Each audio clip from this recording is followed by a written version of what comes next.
বিসমিল্লাহির রহমানির রহিম। আজকের বিষয় কালেমায়ে তাইয়্যিবা বনাম কালেমায়ে খাবিসা।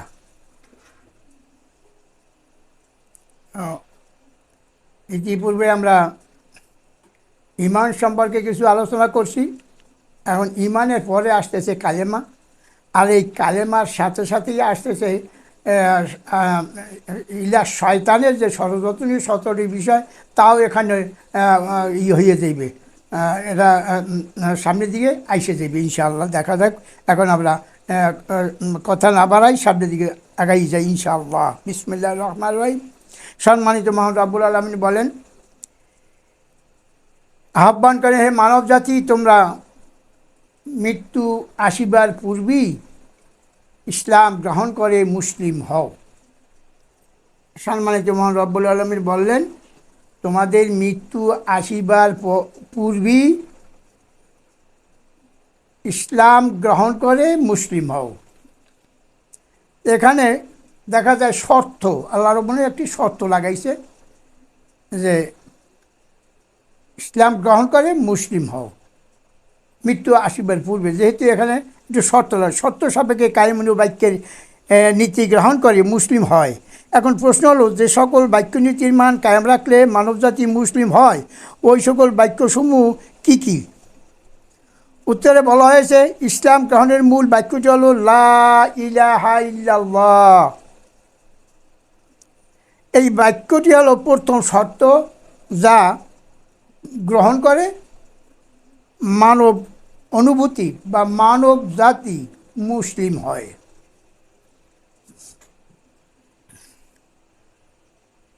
লা ইলাহা ইল্লাল্লাহ আয়াতের বাংলা সম্পর্কিত বাক্য লা ইলাহা। লা ইলাহা, হে মানব জাতি, নাই কোনো তোমাদের হিতাকাঙ্ক্ষী, নাই কোনো তোমাদের হিতাকাঙ্ক্ষী যে তোমাদের হিতকর বা কল্যাণের জন্য পরামর্শ দিবে, ইল্লা আল্লাহ। হে মানবজাতি, নাই কোনো সাহায্যকারী তোমাদের নাই কোনো অভিভাবক যে তোমাদের সর্ব অকল্যাণীয় অপশক্তির প্রভাব থেকে মুক্ত রাখিবে, আমি আল্লাহ ব্যতীত।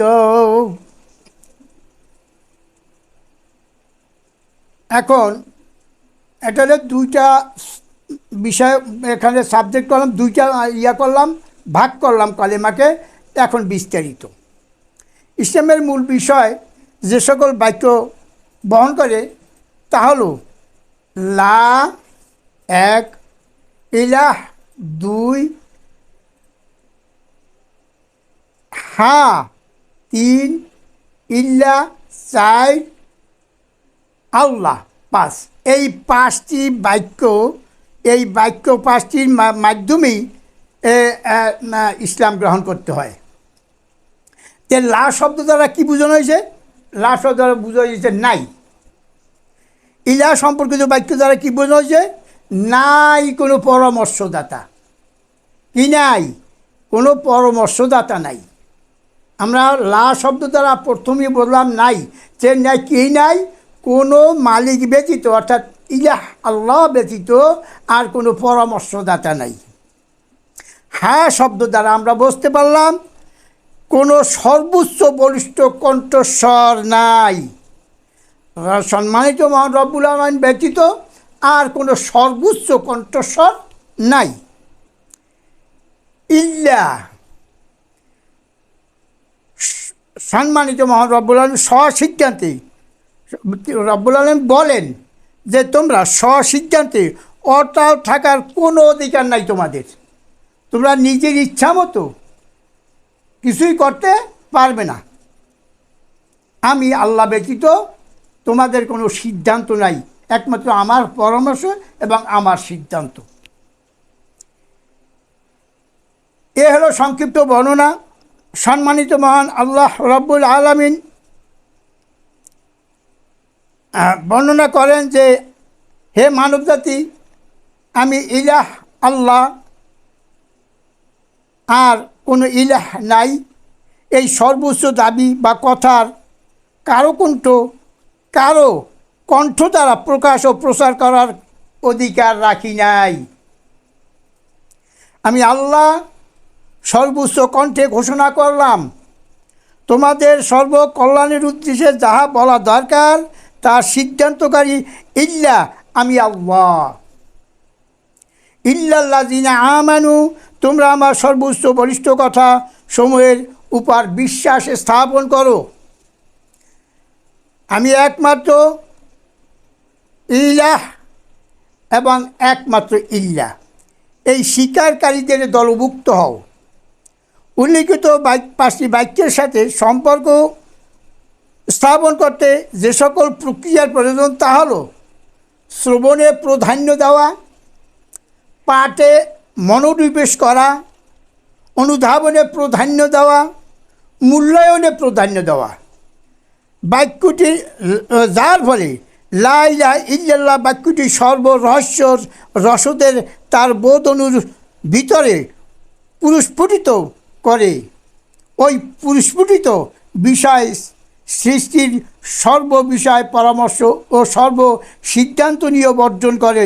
ওই বর্জনীয় মানব বোধ অনুকে মুসলিম বলে।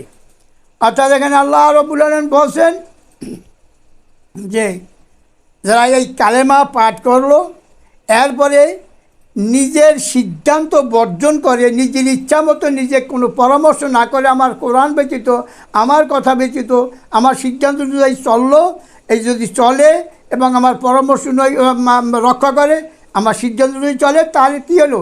সে হবে মুসলিম। মানব বাহনকে পোশাক দিয়ে সাজিয়ে রাখলে তাকে মুসলিম বলা যায় না। আমরা যতই সুন্দরভাবে সাজি পাগড়ি পাট্টা দিয়ে, কিন্তু আসলে এতে আল্লাহ রাব্বুল আলামিন মুসলিম বলেন না। আমি আল্লাহকে যারা একক ইলাহ ও ইল্লাহ বলে স্বীকার না করে, তাদের রয়েছে বহু ইলাহ ও ইল্লাহ। এক, সকল্যাণের স্বপরামর্শদাতা হয় নিজেই অভিভাবক, সর্বকার্যই সম্পন্ন করে স্বসিদ্ধান্তে, ফলে ওই মানব শক্তিকে মোশরেক বলে প্রমাণ করে। যে নিজের ইচ্ছা মতো নিজের পরামর্শ যদি নিজেই কাজ করে, স্বসিদ্ধান্তে নিজের মতো নিজেই করে, তাকে আল্লাহ রাব্বুল আলামিন মুশরিক বলছে। 2, সম্মানিত মহান রব্বুল আলামিন যিনি আমাদের সৃষ্টির মালিক, তিনি সমস্ত অকল্যাণের প্রভাব থেকে মুক্ত রাখিতে সক্ষম। সম্মানিত মহান রব্বের সর্বসিদ্ধান্ত ও পরামর্শ গ্রহণের উদ্দেশ্যে নবী ও রাসূলগণ মানব জাতিকে আহ্বান করত। সেই আহ্বানে সাড়া দিয়ে হয়েছিল মুসলমান। আমরা মুসলিম দাবি করি, কেউই বলি না যে আমরা মুশরিক। আমরা মুসলিম দাবি করি কালেমা তাইবা ও শাহাদতের সাক্ষী প্রদান করে। কালেমা তাইবা, মুশরিকগণ কালেমা তাইবা বাক্যনীতি গ্রহণের বিরুদ্ধে জিহাদ করে জীবন দিয়েছে, তবুও ওরা গ্রহণ করে নাই কালেমার দাওয়াত। আবার যাহারা কালেমার দাওয়াত গ্রহণ করে মুসলিম হয়েছিল, তাহারাও জীবন দিয়ে কালেমার দাওয়াতি কাজে নিয়োজিত ছিল, বর্জন করে নাই কালেমা। মুসলিম ও মুশরিকদের মধ্যে চিহ্নিত বিষয়বস্তু হলো লা ইলাহা ইল্লাল্লাহ প্রতীক। কালেমা তাইয়্যিবার মূল নীতি বা প্রক্রিয়ার নাম ইসলাম, আর ইসলামের মূল অবকাঠামো হলো লা ইলাহা ইল্লাল্লাহ। এই 5টি বিষয়ভিত্তিক ছোট ছোট শব্দ দ্বারা গঠিত বাক্য লা ইলাহা ইল্লাল্লাহ, যার পরিপূর্ণতায় 1 কিতাবুল্লাহ, 2 আল কোরআন বাণী, 3 আল হাদিসের সূচনা রচনা সমাপ্ত করেন সম্মানিত মহান রব্বুল আলামিন। শুধু এই কালেমার দ্বারা, এই লা ইলাহা ইল্লাল্লাহর দ্বারা তিনি কী করছেন? কিতাবুল্লাহ যা করছেন, কিতাব রচনা করছেন, সে কিতাব এবং কোরআনুল কারীম ও হাদিস এ সম্পর্কে সব কিছুতেই এই কালেমা বিস্তারিত রহিয়াছে।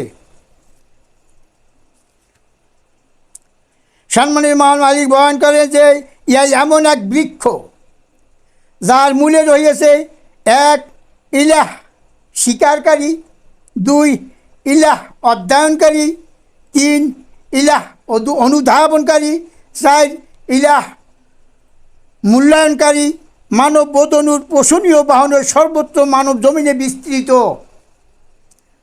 5 উহার শাখা প্রশাখা আমি ইলাহ আল্লাহর সন্তুষ্টির জাহানে।